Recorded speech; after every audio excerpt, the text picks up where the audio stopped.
ایک دن جناب کمبر آئے تھے دہلیز سیدہ پہ. میں بار بار دہلیز کہہ رہا ہوں کیونکہ میرے پاس اردو میں کوئی اس سے بہتر لفظ نہیں ہے،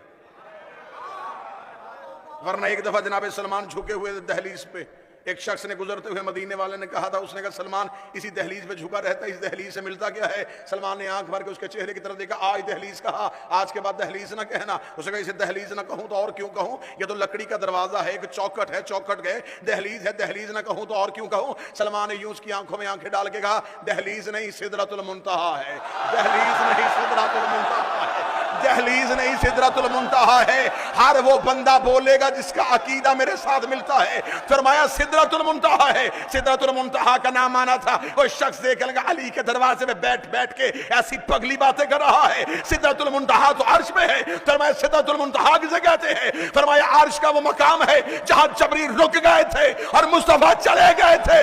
فرمایا جہاں جبریل رکے اسے تو سدرہ کہتا ہے، جہاں محمد رکتا ہے یا مانو یا منواؤ، یا قرآن پہ لکھو یا مجھ سے لکھواؤ، میں نے دو جگہوں پہ نبی کو رکتے دیکھا ہے. ایک معراج میں پردے کے باہر رکا تھا، ایک زہرا کے دروازے پہ رکا.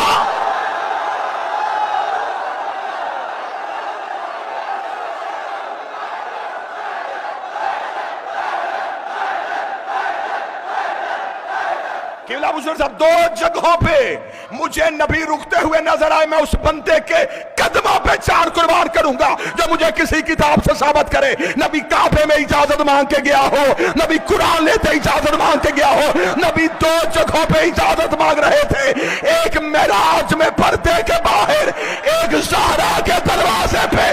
پھر مار یا وہاں بطول رہتی ہے یا یہاں توحید ہے.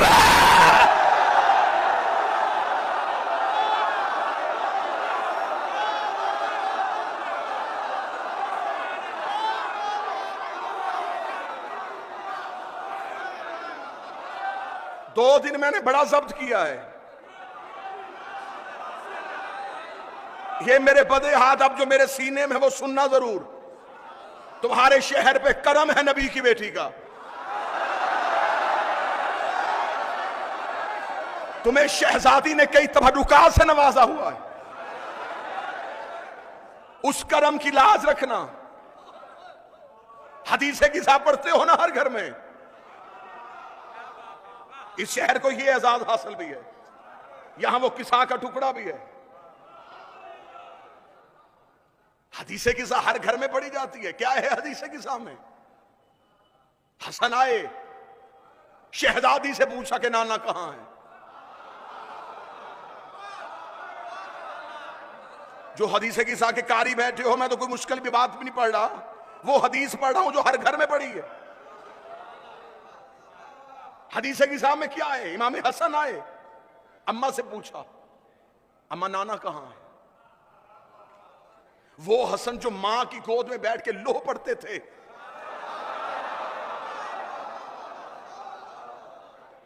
انہیں گھر میں نانا نظر کیوں نہیں آیا؟ حسین آئے، انی اشم عندک رائحۃ طیبہ کانہا رائحۃ جدی رسول اللہ. اما کہیں سے نانا کی خوشبو آ رہی.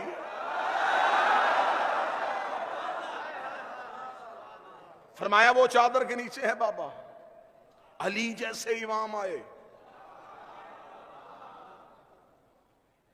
جو سرا سے سریا تک دیکھتا ہے.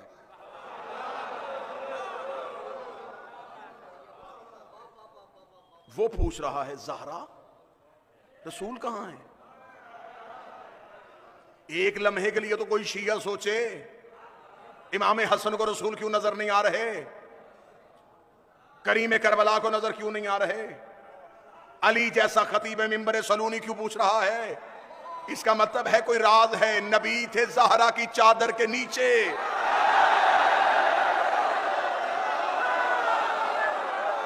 نبی تھے سیدہ کی چادر کے نیچے. سیدہ کی چادر کے نیچے تھے. امام حسن نے بھی پوچھا، کریم کربلا نے بھی پوچھا، امیر المومنین نے پوچھا. تینوں نے پہلے سیدہ سے پوچھا. سیدہ نے بتایا تو تینوں چلے. یہ تینوں کے تینوں امام ہیں. علی بھی امام ہیں، حسن بھی امام ہیں، حسین بھی امام ہیں. پھر بولے حیدرآباد جو امت کو رستہ دکھائے اسے امام کہتے ہیں، جو 3 اماموں کو رستہ دکھائے اسے زہرا کہتے ہیں، جو 3 حجتوں کو بادشاہ حسین عزت ہے، جو 3 حجتوں کو رستہ دکھائے۔ اب یاد آئی معصوم کی حدیث، معصوم نے فرمایا تھا ہم ہیں خلائق پہ حجت، ہماری ماں ہے ہم پہ حجت۔ نا حجت کسے کہتے ہیں؟ جو مخلوق کو اللہ دکھائے۔ امام نے فرمایا ہم نے دنیا کو بتایا ہے کہ اللہ ہے، ہماری ماں نے ہمیں بتایا ہے اللہ ہے۔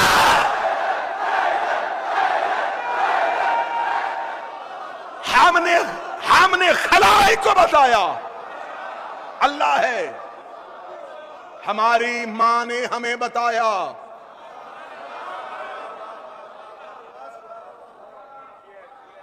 اے بنت پیغمبر، تو گر ماؤں میں نہ ہوتی تو جنت کبھی ماؤں کے پاؤں میں نہ ہوتی۔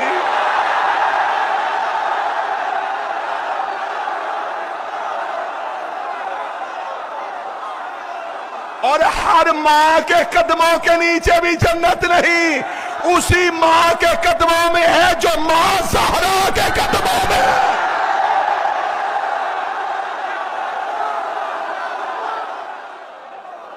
حسن راز سننا کس آکے؟ آج تمہارے جسم ہوں فرش پہ، روحیں ہوں عرش پہ۔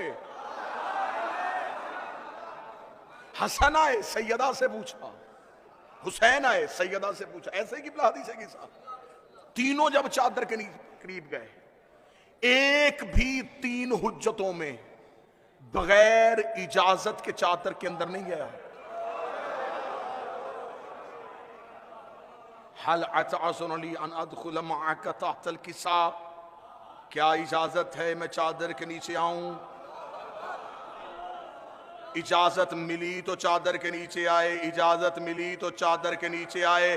میں بار بار کہہ رہا ہوں کہ قطن کبھی بھی میں گھڑے میں منہ دے کے تو نہیں بیٹھا، میں لاؤڈ سپیکر میں بیٹھا ہوں، اتنی پبلک کے سامنے بیٹھا ہوں، کیمرے کی آنکھوں میں میری آنکھیں ہیں، پوری دنیا بات کو سن بھی رہی ہے، باتوں کو سمجھ بھی رہی ہے۔ مجھے عزت آل محمد کی قسم ہے، کوئی مولوی مجھے آ کے بتائے ان 3 حجتوں میں کوئی بغیر اجازت کے چادر کے نیچے گیا ہو تو پھر مجھے بول کے بتاؤ ان میں سے وہی حسین نہیں ہے جو رسول کی پشت پہ آ کے سجدے کی حالت میں بیٹھے تھے؟ تب تو کاندھا ہلا کے نہیں پوچھا کہ نانا اجازت ہے میں تیری نماز میں آ جاؤں، نانا اجازت ہے میں تیرے سجدے میں آ جاؤں۔ وہاں بغیر اجازت کے، یہاں اجازت لے کے پوچھو راز کیا ہے؟ وہ نماز کبریا تھی، یہ حجاب کبریا۔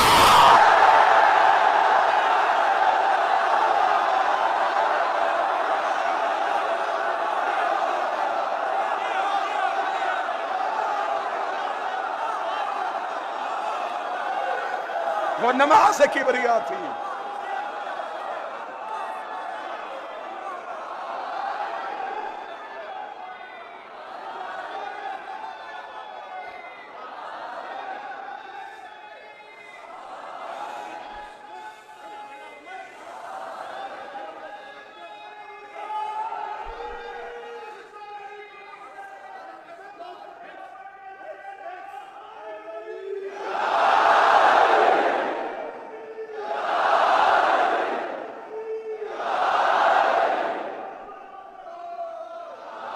صلی اللہ محمد وآلہ محمد۔ اللہ کے راز کو زہرا کہتے ہیں، توحید کے حجاب کو زہرا کہتے ہیں، محمد کے ہاتھ پہ مقدر کی لکیر کو زہرا کہتے ہیں۔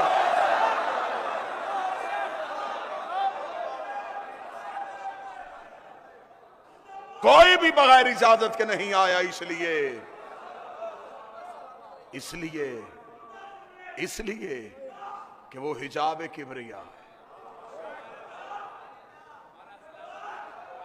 کلیجے پھٹ جائیں، عقلیں زخمی ہو جائیں، دانتوں کو پسینہ آ جائے،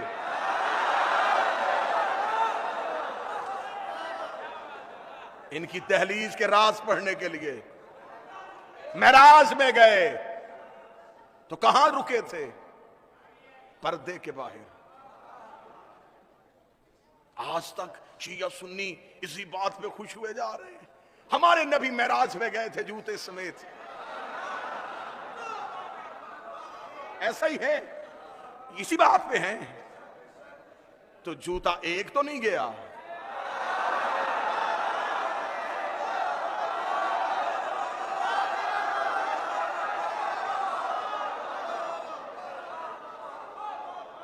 دو گئے. ایک پردے کے باہر رہا ہے.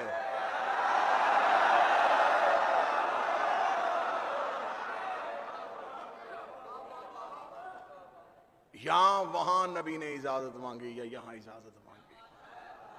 سلمان نے فرمایا اسے دہلیز نہ کہو، یہ سدرۃ المنتہا ہے. آج تک یہی کہہ کے میری قوم کے بچوں کا عقیدہ یہیں پہ روک دیا. دہلیز سیدہ پہ داڑھی سے جھاڑو دیتے تھے سلمان.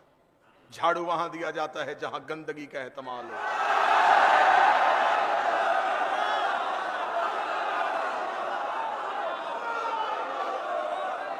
سچ بتاؤ بچوں کو، سجدہ کرتے تھے.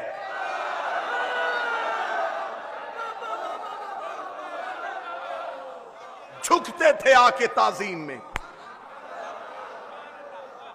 سر رکھتے تھے دہلیز سیدہ پہ.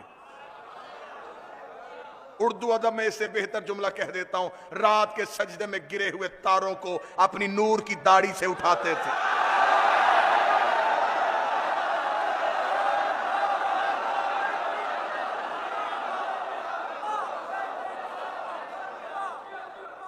مسجد سے مؤذن اذان دیتا، حی علی الصلاۃ، لوگ مسجد کی جانب سیدھا دوڑتے.